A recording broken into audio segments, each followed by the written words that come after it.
Jai Hind student, welcome to biology class. Now students, in this lecture we will be discussing about sex determination in human. How the sex is determined of a child. How we come to know about the sex of a child or sex the zygote that is formed after fertilization. So that zygote is male or female, how we will come to know. So now let's see. Now as we have seen in the last lecture कि after fertilization, once the fertilization is over, that will result in the formation of zygote. और ये जो zygote बनता है बेटा, that is diploid in structure. Okay अगर हम chromosomes number की बात करें तो this zygote it contains 23 pairs of chromosomes, जो कि किसी भी ह्यूमन बीइंग में जो डिप्लॉयड बॉडी होती है उसका नंबर है. ओके और जो कि गैमीट्स होते हैं उसमें हमने देखा था हेप्लॉइड सेट्स थे क्रोमोसोम के, that is 23. So when the 23 chromosomes it comes from father and another 23 comes from mother, and when these two 23 they join, then they combine, then a 46 chromosome or 23 pairs of chromosomes they are formed in a zygote. So zygote जो है it is genetically unique. Half of its chromosome come from the father and other half come from the mother. Zygote contains 46 chromosomes, that is it is diploid in nature. So new combination is formed which is different from either of the parents. Now this sexual reproduction, as we have studied in the starting only, जब हम characteristic पढ़ रहे थे, advantages पढ़ रहे थे कि sexual reproduction जो है it results in the variation. जो कैरेक्टर्स होते हैं, the characters which are formed after sexual reproduction, they are different from both the parents. Okay, so that is the speciality of sexual reproduction. क्यों sexual reproduction जो है यही उसकी importance है. Okay क्योंकि न्यू कॉम्बिनेशंस बनते हैं जब आधे क्रोमोसोम्स फादर से आते हैं, आधे मदर से आते हैं. ठीक है, तो कुछ तो कैरेक्टर्स जो हैं सेम पहुंचते हैं चाइल्ड में, बट कुछ जो है न्यू कॉम्बिनेशंस हम कह सकते हैं दोनों फादर मदर के न्यू कॉम्बिनेशन से जनरेट होते हैं, जिसकी वजह से डिफरेंस होता है. कोई भी बच्चा जो है it is not totally alike his parents. That is the reason. This mechanism forms by parental inheritance and leads to variation of the human species.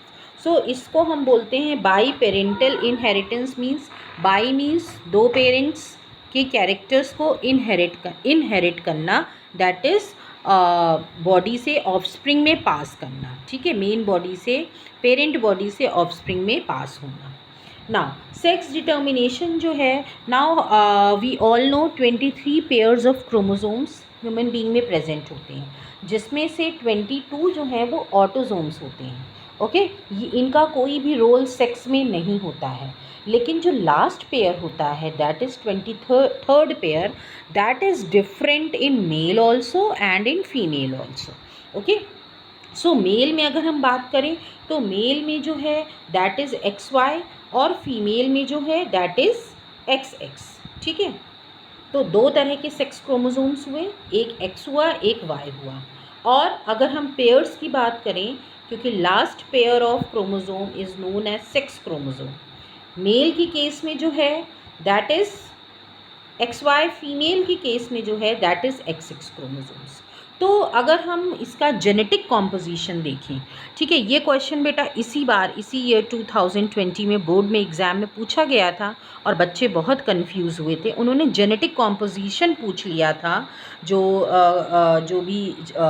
Zygote होता है उसका, कि क्या हो सकता है. ओके क्या क्या पॉसिबिलिटी है. तो उसमें ये जो लिखा हुआ है यही आपको लिखना था कि फीमेल के केस में जो है 22 ऑटोजोम्स प्लस XY क्रोमोसोम्स होते हैं.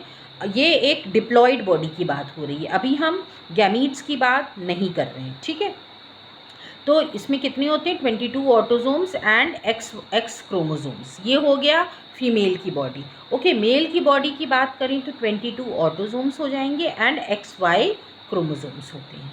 ओके सो दोनों ही मेल और फीमेल होते हैं, they carry 2 sets of chromosomes. Okay, so this part is clear now I suppose. Now अब जो है सेक्स डिटर्मिनेशन जो है जो इस टाइप के सेक्स डिटर्मिनेशन को हम बोलते हैं XY सेक्स डिटर्मिनेशन, ठीक है। And this is found in humans, mammals, in some insects and few plant species. Now अगर हम गैमीट्स की बात करें, okay, that is your unfertilized egg, ठीक है, ये आपका फीमेल गैमीट है।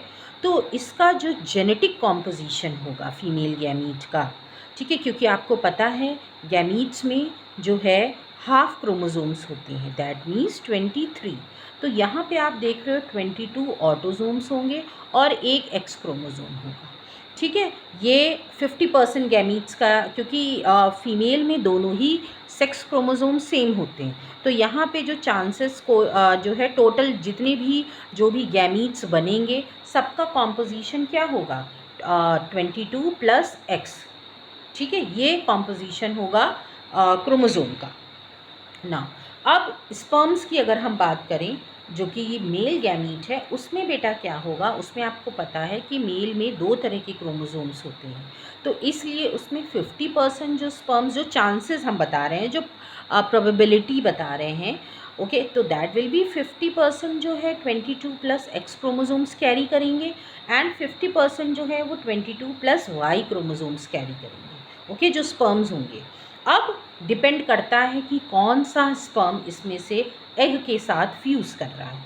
अगर जो है 22 प्लस एक्स जिसके पास क्रोमोसोम है वो फ्यूज़ कर रहा है तो ऑब्वियसली गर्ल चाइल्ड बॉर्न होगी, और अगर 22 प्लस वाई क्रोमोसोम वाला स्पर्म फ्यूज़ कर रहा है तो मेल बॉय, तो बॉय होगा। Now all children will inherit an X chromosome from their mother, ठीक है। तो ये कोई कन्फ्यूजन नहीं है कि अब जो भी बच्चा होगा, जो भी चाइल्ड होगा, कोई भी चाइल्ड हो, सबके पास जो है एक एक्स क्रोमोसोम माँ से मिलता ही है, मदर से, despite whether they are boy or girl, okay, no condition is here. Thus the sex of a children will be determine the type of a chromosome inherited from their father. इसका मतलब क्या हुआ, अगर हर child को mother से X chromosome मिल रहा है, इसका मतलब जो सेक्स डिटर्मिनेशन है जो कि बता रहा है कि whether the child will be male और the child will be female, ये किस पे डिपेंड करता है, ये डिपेंड करता है फादर पे, ओके, कि फादर से उसको कौन सा स्पर्म जो है, फादर से कौन सा स्पर्म जो है गैमीट है वो जाके फ्यूज़ कर रहा है, या फादर का कौन सा स्पर्म उसको मिल रहा, कौन सा क्रोमोसोम उसको मिल रहा है, वेदर एक्स और Y. A child who inherits Y chromosome will be a boy and who inherits X chromosome will be a girl. Now, this how the sex determination is done. So, first condition is this. Okay, this is the first condition. So, here the X chromosome mother is having, and this from father this X chromosome जो है वाला sperm मिल रहा है जो इस x chromosome carry कर रहा है, and the result is female child. Now male में क्या होगा, वाई क्रोमोसोम होगा, that you have understood. So a male semen holds approximately 50% of Y sperm cell and 50% of X sperm cell, that we have already discussed. So there are possibility that men have 3 or more children of a single gender. Okay, तो 50% दोनों में chances होते हैं, क्योंकि mail में 2 तरह के sex chromosomes हैं, इसलिए पॉसिबिलिटी है मेन में man have 3 or more children of a single gender. So ये एक ही gender means either male or either female, ये पॉसिबिलिटी होती है। Now it is a myth that mother is responsible for the sex of a baby. Now I think it is clear कि mother का कोई role नहीं है sex determination में, it is the father only who decides the sex of a child. So this is all about sex determination. I hope you all have understood. Thank you everybody.